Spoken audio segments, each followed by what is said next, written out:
She said, I don't want to talk about it because you guys are not going to be supportive. And I said, well, we don't know. If you tell us what's going on, I'll be more than happy to help you. I do anything to help you, Yaeli. But the only thing that I need and I want for you is to see the happy girl that I used to be before. She said, I'm not a girl, I'm a boy. Yaeli, she was the girly girl in the house. She used to dress up as a princess. She loved to dance, sing, and she was very artistic. When she was 13, she's starting to go into social media. I noticed that she was sort of depressed because she's starting to cut in herself, and I seek for help. She was going to therapy through the school and outside too, but it didn't help. The first year in high school, freshman year, she met this other girl who was going into all this situation like transgender. She was the one who was telling her that she was depressed because maybe she was not a girl. She was invited to go to an LGBTQ group at school. I didn't know about it. So I don't know if the schools, they supposed to let us know what's going on or not, but they never sent me any note telling me we need to talk about your daughter. Everything, all the information that I got it from my other daughter who was in high school. And I asked her, do you know why Yaeli is feeling that anxious and, sad? Oh, Mom, because it's going to be the beginning of the year and she was going to this meeting. And if she stopped going, she's going to be bullied. She asked everybody in the family to call her Jay. So I did. Jay, okay, we called you Jay. If you're happy, we call her Jay. She was not happy. And then she came up with Andrew. And that's when DCFS was involved. Because I didn't support all the changes that she was telling everybody that she was a transgender and she was in the process of it. And what they did is just to send it to the school psychologist to talk to her. So they talk. And then when DCFS was involved, the school psychology wrote a note saying that my daughter was better off out of my home because we were not supportive towards the change. She was 16 years old when she moved out. I didn't have any support from school. I didn't have any support from anyone. I was the bad guy. And even though I talked to them about the depression, they didn't care about that. It didn't matter. At this point, the changes was more important because that was gonna make my daughter happy and she will not harm herself. And that's why the school psychology decided to tell DCFS to remove my daughter from the house or do not send it back home.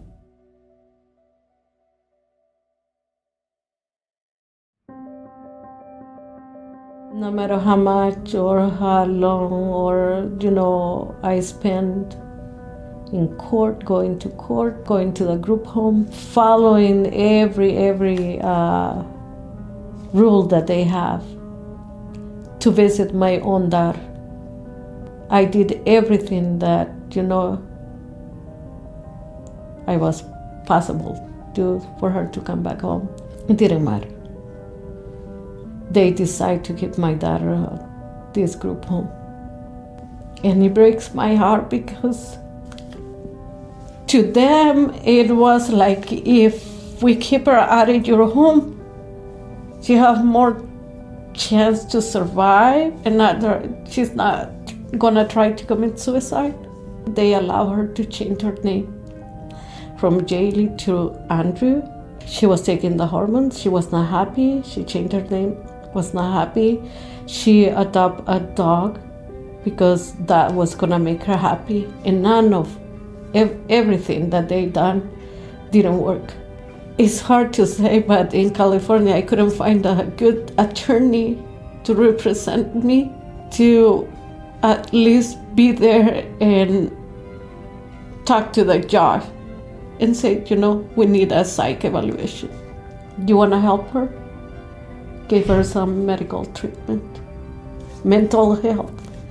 The issue is here. I wish the system, instead of spending millions of dollars on this kid, having them in foster care, support us as a parent and gave us the tools that we need. I just didn't want to lose my dad. On September 4, on that day I felt weird. I felt like I have a pain in my chest. I didn't know why. I was sad, but super sad, something was taken away from me. I called her, nothing. I sent her a message, and she replied back. And I was like, oh my gosh, she's okay. And I even, said, oh, I'm so glad that you replied. How you doing? Oh, I'm good, Mama. And she told me a little bit of the day at work, and I say, good. Then I keep texting and nothing. I say, maybe she's in the shower. But that was the last text that I received from her. The next day in the morning, like 8:15, I received a phone call from the coroner's office.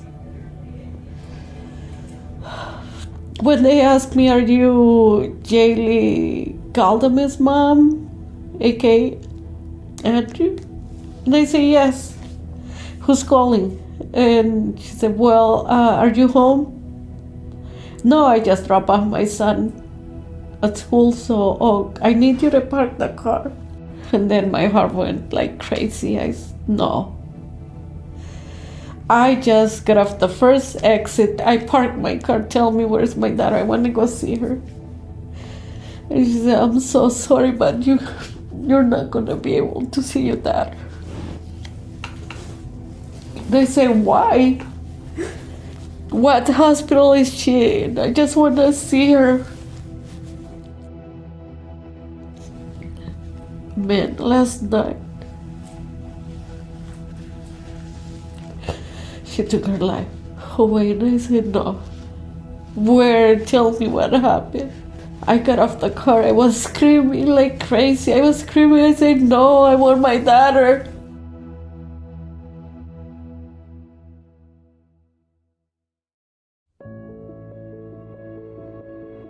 So she was 19 when they decided to take her life away because she was not happy. None of the stuff that they allow her to do worked. At the end, they took my child. This is my first time talking about her story, what really happened. Because I want everybody to know that the system is taking our children away. They are not helping them. My daughter was a number. It's all political. It's in their agenda. LGBTQ used to use her to collect money from wealthy people just to tell the story that her mom didn't support her, and that's why she ended in a group home, because she was transgender, and I never accept that. And that was a lie. So I wish one day the system change and really help this kid. I want them to explore what's going on, why they acting the way that they are, why they feeling, the way that they feel. I want them to give them, and to be aware of the mental care. And it's sad because I know that I'm not the first one. Maybe there's many parents, moms, that are struggling with this, with the school system, with DCFS. And we can't do anything with them. It's like they tied our hands to do something with our children. They take it away like they are belong to them.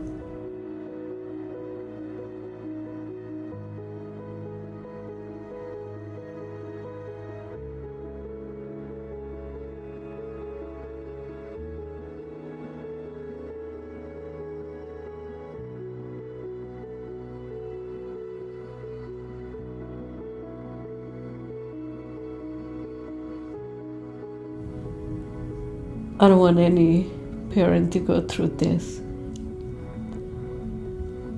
because this pain never go away.